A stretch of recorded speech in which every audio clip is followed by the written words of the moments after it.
जय माता दी दोस्तों, welcome back to my channel. दोस्तों आज मैं आप लोगों को बताऊंगी कि लिब्रा यानी तुला राशि वालों की लाइफ कैसी रहेगी 18 जुलाई के दिन। तो चलिए दोस्तों स्टार्ट करते हैं। यूनिवर्स प्लीज़ मुझे बताइए कि 18 जुलाई के दिन लिब्रा की फैमिली लाइफ,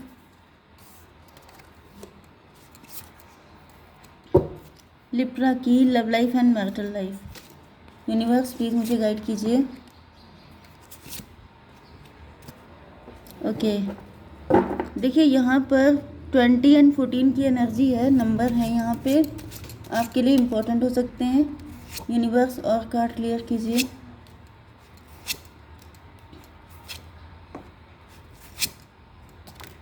वर्ल्ड की एनर्जी, बॉटम की एनर्जी आ चुकी है 2 ऑफ सॉर्ड की। इसका मतलब ये है कि आप कंफ्यूजन में हैं। 9 to 11 आपकी समझ में नहीं आ रहा है, आप किसी सिचुएशन से भाग रहे हैं या फिर आप भाग जाना चाहते हैं किसी के साथ।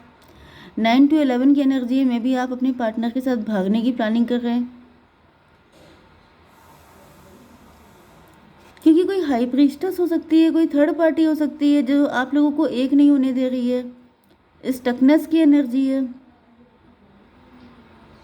जैसे कि आप अपने पार्टनर से या तो माफ़ी मांगना चाहते हैं या फिर आप उनको अपने लव का कप देना चाहते हैं, शादी करना चाहते हैं, लेकिन कोई है जो बड़े रोड़े अटका रहा है। तो या तो आप रोड़े अटकाने से डर गए हैं एंड आप सोच रहे हैं इस कंडीशन को ही छोड़ दो, नहीं तो अपने पार्टनर को लेके भाग जाओ। इस तरह की मेंटलिटी आपकी हो रही हो सकती है।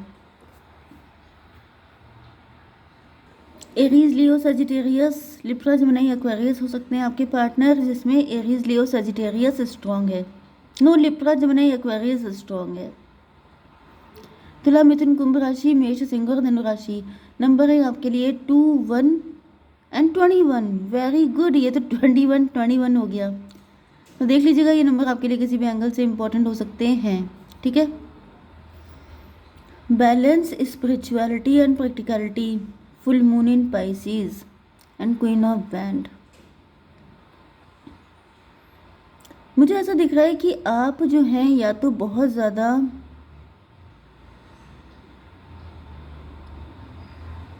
बैलेंस, स्पिरिचुअलिटी एंड प्रैक्टिकलिटी, कोई पर्सन है जो बहुत ज़्यादा गुस्सैल हो सकता है, इंट्यूटिव हो सकता है,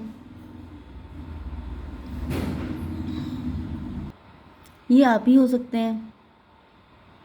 आपका नेचर काफ़ी तेज़ तर्रार हो सकता है, आप काफ़ी शार्प माइंडेड हो सकते हैं, लेकिन आपको गुस्सा बहुत आता है एंड आपको ऐसा लगता है कि इसमें बुरा क्या है, गुस्से वाली जगह पे गुस्साना चाहिए, लेकिन शायद आपको, देखिए हर चीज़ की एक लिमिट होती है। जैसे जगह सी बात पे अगर आप ज़्यादा गुस्साएंगे तो वो ओवर फ्लो हो जाएगा, ओके, ओवर दिखने लगेगा। तो मे भी आप अपनी लाइफ में बैलेंस नहीं बना पाते हैं। आपको जब गुस्सा आती है तो जैसे फाड़ खाने वाली, कि जैसे सामने वाला बिल्कुल छोड़ के भाग जाए जगह, क्योंकि आपकी एनर्जी इस तरह की है। आप काफ़ी यस, आपके अंदर बैलेंस की दिक्कत है। यस, एंड आप कंफ्यूज हो सकते हैं कि इसमें गलत क्या है। मतलब अगर आपकी लाइफ में कुछ दिक्कतें चल रही हैं तो भी ऐसा दिख रहा है जैसे आपका दिमाग काम नहीं कर रहा है, आप कंफ्यूज हैं, क्योंकि बॉटम की एनर्जी यही है, आप कंफ्यूज हैं। 9 to 11 का मतलब जस्टिस की एनर्जी है। जस्टिस का मतलब आपको लग रहा है कि आपके साथ काफ़ी गलत हुआ है, लेकिन गलत हुआ, देखिए हर बार ऐसा नहीं होता है कि ईश्वर आपके साथ गलत कर रहे हैं। हालांकि यहाँ पे जजमेंट की एनर्जी आ चुकी है।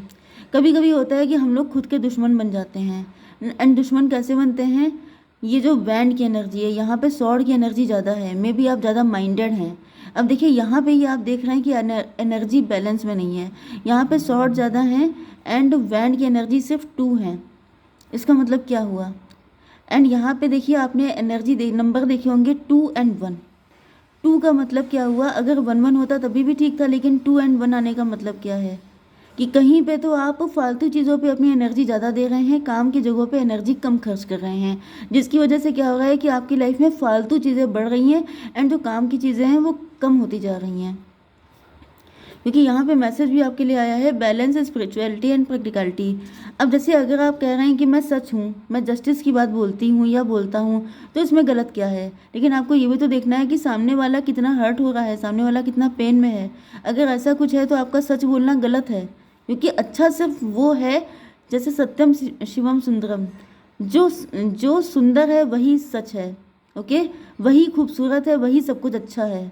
लेकिन अगर कोई सच बदसूरत है जिससे किसी की लाइफ डिस्ट्रॉय हो रही है, जिससे किसी का कॉन्फिडेंस लूज़ हो रहा है, जिससे कि कोई रो रहा है, चिल्ला रहा है, जिससे किसी को तबीयत खराब हो रही है, तो वो सच कभी अच्छा नहीं होता है। तो यहाँ पे मुझे आपकी लाइफ में बैलेंस की काफ़ी दिक्कत दिखाई दे रही है। ये भी पॉसिबल है कि कोई थर्ड पार्टी आपकी लाइफ में है एंड वो आपको काफ़ी ज़्यादा पेन दे रही है, जिसकी वजह से आपकी लाइफ में ये जो बैलेंस है लाइफ का वो बिगड़ चुका है। लेकिन अब यहाँ पे बैलेंस आते हुए दिखाई पड़ रहा है। Meditate and contemplate. अगर कोई ऐसी लेडी आपकी लाइफ में है जिसने अपनी कुछ बातों से, अपने गुस्से से, अपने ईगो से आपकी लाइफ का बैलेंस बिगाड़ दिया है, तो फिर यहाँ पे आपसे कहा जा रहा है कि आपको मेडिटेट एंड कंटम्पलेट करने की ज़रूरत है। देखिए यहाँ पे new moon in Pisces and यहाँ पर फुल मून इन पाइसीज, मतलब ज़्यादातर तो ये मुझे ओवरऑल आप ही की एनर्जी दिख रही है लिप्रा। ओके, तो यहाँ पे आपकी लाइफ में स्टेबिलिटी तभी आएगी, तभी चीज़ें स्थिर होंगी जब आप बैलेंस लेकर के आएंगे। Meditate and contemplate. अगर आपसे कुछ नहीं होता तो आप मेडिटेशन कीजिए, कंटम्पलेशन कीजिए। आप ये सोचिए, दूसरों की जगह खुद को रख के देखिए, ठीक है। आप बहुत अच्छे इंसान हैं, जैसे हर इंसान खुद के लिए लॉयर होता है, क्योंकि बॉटम की एनर्जी वैसे भी जस्टिस की आई है। जस्टिस का मतलब क्या है कि आप अपना केस खुद लड़ रहे हैं, मतलब कि आप अपने जैसे अदालत, जैसे यहाँ पे जजमेंट भी आ चुका है। जजमेंट का मतलब ये है कि जैसे आप ईश्वर की अदालत में खड़े हैं एंड आप अपना केस खुद लड़ रहे हैं। आप कह रहे हैं कि इतना तो हर कोई करेगा, अगर किसी के साथ ऐसा होगा तो वो ऐसा करेगा, ठीक है। तो चलिए बढ़िया। लेकिन अब क्या चक्कर है कि आप ये सोचिए कि उस इंसान की जगह पे आप हैं, ओके, जिसके लिए आप, जिससे भी आपके मन में, जिसको लेके भी फाइट चल रही है, जिसके लिए आप खुद को कटघरे में देख रहे हैं, आप खुद के लिए लॉयर बने हुए हैं, आप उस इंसान की जगह पे खुद आ जाइए। अब ये सोचिए कि अगर आपके साथ कोई इसी तरह का बिहेव करेगा, इस तरह की बातें बोलेगा, तो क्या आप उसको जस्टिफाई करेंगे? तो यहाँ पे दिख रहा है कि फिर आपकी हिम्मत टूट रही है। Page of sword. आप उसकी जगह पे नहीं आना चाहते हैं, क्योंकि यहाँ पे कहीं ना कहीं कुछ ना कुछ छल चल रहा है आपके मन में, जैसे आप खुद को बचा रहे हैं। एस्केपिस्ट की एनर्जी है कि मैं क्यों जाऊँ उसकी जगह पे, क्योंकि ये पेज की एनर्जी है एंड यहाँ पे देखिए क्वीन की एनर्जी है। तो ऐसा दिख रहा है जैसे ही आपको ये मन में आ रहा है कि अगर आप उस जगह पे होते तो आप कह रहे हैं मैं क्यों जाऊँ, मैं क्यों उस जगह पे हूँ। Adjustment are required. देखिए एडजस्ट करना पड़ेगा, ओके। आप किसी चीज़ से बच नहीं सकते। मे भी आप किसी को बहुत कम मान रहे हैं, जैसे आप किसी से खुद का कंपेयर कर रहे हैं एंड आपको लग रहा है कि मैं उसके जैसा क्यों बन जाऊं, मैं उसकी जगह क्यों होती। जैसे कि मैं आपसे कह रही हूँ ना कि सपोज़ कीजिए आप उसकी जगह पे होते, तो आप इस चीज़ के लिए तैयार नहीं हैं। तो भाई ये खुद को धोखा दे रहे हैं। ईश्वर से कोई धोखा नहीं कर सकता एंड अगर आप इस तरह की चीज़ें कर रहे हैं तो फिर ईश्वर इस जजमेंट को मानेंगे नहीं, ठीक है। डिवाइन इंटरवेंशन हो जाएगा एंड मुझे डिवाइन इंटरवेंशन होता हुआ दिख रहा है, क्योंकि यहाँ पे कहीं ना कहीं मुझे आपके अंदर ईगो दिख रहा है, प्राउड दिख रहा है। एंड अगर ये आप नहीं हैं तो ये आपकी हस्बैंड या वाइफ हो सकते हैं, कोई थर्ड पार्टी हो सकती है, ओके, जो अपने आप को विक्टिम मानने को, अपने आप को वीक मानने को तैयार नहीं है। वो कहीं पे भी कोई समझौता करने को तैयार नहीं है। उसे हर चीज़ें अपनी शर्तों पे चाहिए एंड इसी वजह से वो फंसी पड़ी है, ओके। अब आपकी love life and marital life के लिए भाई मुझे ज़्यादातर आप हस्बैंड वाइफ दिखाई पड़ रहे हैं, लेकिन आप लोग लवर्स भी हो सकते हैं, लेकिन कॉम्प्लिकेशन सारी यही हैं, ओके। तो यहाँ पे ऐसा दिख रहा है कि आपके पार्टनर या तो आपसे मैरिड हैं या फिर आपसे मैरिज करना चाहते हैं, लेकिन यहाँ पे तलवारें तनी हुई हैं, मतलब कि काफ़ी नाराज़गी दिखाई पड़ रही है। अगर आप लोग हस्बैंड वाइफ हैं तो आप लोगों के बीच में रिलेशन बुरे हैं, ओके। आपके पार्टनर किंग की एनर्जी में है एंड आपकी एनर्जी आ गई है पेज की। एंड अगर आप लोग लवर्स हैं तो ये आपकी एनर्जी है एंड वो एनर्जी है आपके पार्टनर की, ठीक है। तो यहाँ पे मैरिज की एनर्जी है तो 20 की, यस। ऐसा दिख रहा है जैसे अगर आप लोग मैरिड हैं तो मैरिटल लाइफ को सिर्फ ढोया जा रहा है, सिर्फ उसका निर्वाह किया जा रहा है कि भाई शादी हो गई है तो मजबूरी है, ऐसे ही जीना है, ओके। तो इस तरह से जीने की कोई ज़रूरत नहीं है, क्योंकि 20 जजमेंट की एनर्जी आ गई है। यहाँ पे जस्टिस हो जाएगा। ऐसा दिख रहा है कि आपके पार्टनर भी इस सिचुएशन से छुटकारा चाहते हैं, नहीं तो फिर आप इस सिचुएशन से छुटकारा चाहते हैं, ओके। जजमेंट यहाँ पे आ चुका है। Soul searching will bring inner peace to many areas of your life. यहाँ पर भी देखिए इंट्रोस्पेक्शन करने के लिए कहा जा रहा है। ऐसा दिख रहा है जैसे आपको, जैसे जब आप लोग कोर्ट केस करते हैं ना किसी के ऊपर, या फिर डिवोर्स का केस फाइल करते हैं, तो जज आपसे कहते हैं कि थोड़े टाइम के लिए कुछ ऐसा पीरियड दिया जाता है, कुछ ऐसा टाइम दिया जाता है जिसमें आप थोड़ा सा एडजस्ट करने की कोशिश कीजिए, एक मौका और दीजिए इस रिलेशन को। तो वही मुझे दिख रहा है कि ईश्वर आप लोगों के रिलेशनशिप को एक चांस और दे रहे हैं, कि अभी भी टाइम है, ये लास्ट चांस दिया जा रहा है।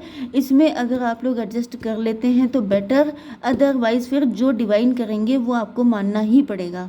ओके तो यहाँ पे मुझे दिख रहा है ये जो भी क्वीन ऑफ वैंड है, जो बहुत प्राउड में है, बहुत गुस्से में है, बहुत घमंड में है, ईगो भी बहुत है, उसको चांस दिया जा रहा है कि एक चांस और ले लो, क्योंकि ईश्वर देखिए सबके हैं। ओके वो किसी एक के नहीं है, वो सबका अच्छा चाहते हैं, तो वो चांस दे रहे हैं कि तुम एक चांस और ले लो, लेकिन पूरी नज़र है, क्योंकि यहाँ पे भी जजमेंट है एंड यहाँ पे भी जजमेंट है। तो यहाँ पे मुझे दिख रहा है कि चांस दिया गया है, फिर यहाँ पे क्या है, वर्ल्ड की एनर्जी है, इसके बाद टेबल टर्न हो जाएगी। लास्ट चांस दिया गया है आपके पार्टनर को कि आप अपनी सोल सर्चिंग कर लो, आप अपनी लाइफ में पीस लेकर के आओ, आप सारी चीज़ें ठीक कर सकते हो। लेकिन अगर आप चाहो, जैसे इंसान को मौका दिया जाता है कि तुम चाहो तो अपनी ज़िंदगी बना लो, तुम्हें एक चांस दिया जा रहा है, लेकिन अगर वो कह दे कि मुझे नहीं बनाना है, मुझे अपनी लाइफ को डिस्ट्रॉय करके रहना है, तो फिर ये टोटली आपकी ओन विल है। ओके ये वर्ल्ड की एनर्जी है। वर्ल्ड की एनर्जी का मतलब ये है कि जैसे ये साइकिल ख़त्म हो रहा है, ये साइकिल ख़त्म होने के बाद जैसे एक न्यू, क्या बोलते हैं, जैसे क्लोजिंग का टाइम नहीं आ जाता है, उसके बाद नए नए रिकॉर्ड बनने स्टार्ट हो जाते हैं, नई सब चीज़ें स्टार्ट हो जाती हैं। उसी तरीके से यहाँ पे सारी चीज़ें न्यू स्टार्ट होंगी। अब इस न्यू लाइफ में आपके पार्टनर की एंट्री होगी कि नहीं होगी, ये आपके पार्टनर को डिसाइड करना है। अगर आपके पार्टनर आपके साथ अपना रिलेशनशिप अच्छा रखते हैं तो नेक्स्ट जो चैप्टर होगा आपकी लाइफ का, उसमें आपके पार्टनर को एंट्री मिलेगी, अदरवाइज़ इनको हटा दिया जाएगा। हटाने का मतलब कोई लाइफ को लेकर नुकसान नहीं है, लेकिन इनका रोल वहाँ पर से आपकी लाइफ में ख़त्म कर दिया जाएगा। 14 एंड ये कौन सा था, 21, 14 एंड 21 कितना हुआ, 35। 8 की एनर्जी है, 8 का मतलब शनिदेव आ गए हैं भाई। जैसे मुझे दिख रहा है जैसे जस्टिस हो रहा है एंड बहुत बड़े बड़े लोग बैठे हुए हैं एंड जिन्होंने फाइनल जजमेंट दे दिया है कि अगर आप सुधर जाते हैं तो वेरी गुड, नहीं तो फिर हम आपको पनिश करेंगे। जस्टिस आ चुका है यहाँ पे। 8 की एनर्जी है, स्ट्रेंथ की एनर्जी। तो किसी को तो झुकना पड़ेगा, किसी को तो एडजस्ट करना पड़ेगा, किसी को तो अपने ये सारा ईगो प्राउड छोड़ करके, झुक करके अपने रिलेशनशिप को मेंटेन करना पड़ेगा। अगर वो तैयार हो जाता है तो वेरी गुड, अगर नहीं तैयार होता है या फिर अगर आपकी लव लाइफ भी है तभी भी वही चीज़ दिख रही है। अगर सब कुछ ठीक होता है तो वेरी गुड, नहीं ठीक होता है तो फिर पनिशमेंट मिलेगा। ओके ये हो गया 8, 8 20 कितना हुआ, 28। 10 की एनर्जी है, 10 का मतलब व्हील ऑफ फॉर्चून, किस्मत का पहिया फिर घूम जाएगा एंड फिर वही मिलेगा जो आपने अपनी किस्मत में लिखा है। फिर कोई रो नहीं सकता, फिर कोई चिल्ला नहीं सकता। क्यों? क्योंकि आपको मौका दिया जा रहा है, मौके पे चौका मार लीजिए या फिर तैयारी कर लीजिए। ओके तो किसी के लिए बहुत ज़्यादा जजमेंट आ चुका है भाई। एक कार्ड दीजिए यूनिवर्स, हीलिंग, सरेंडर। ओके देखिए हीलिंग आएगी आपके लिए। जो इंसान सबसे ज़्यादा परेशान हुआ है उसको हीलिंग दी जाएगी। बस आप सरेंडर कीजिए, सब ईश्वर के हाथ में छोड़ दीजिए, हीलिंग मिल जाएगी। लेकिन अगर आप गलत कर रहे हैं, अगर ये एनर्जी आपकी है तो आपको झुकना पड़ेगा, आपको यस कंप्रोमाइज़ करने पड़ेंगे, आपको एडजस्ट करना पड़ेगा, सब कुछ करना पड़ेगा। ये लाइफ है, आप अपनी शर्तों पे नहीं जी सकते, आपको कहीं ना कहीं झुकना ही पड़ता है। ओके जय माता दी।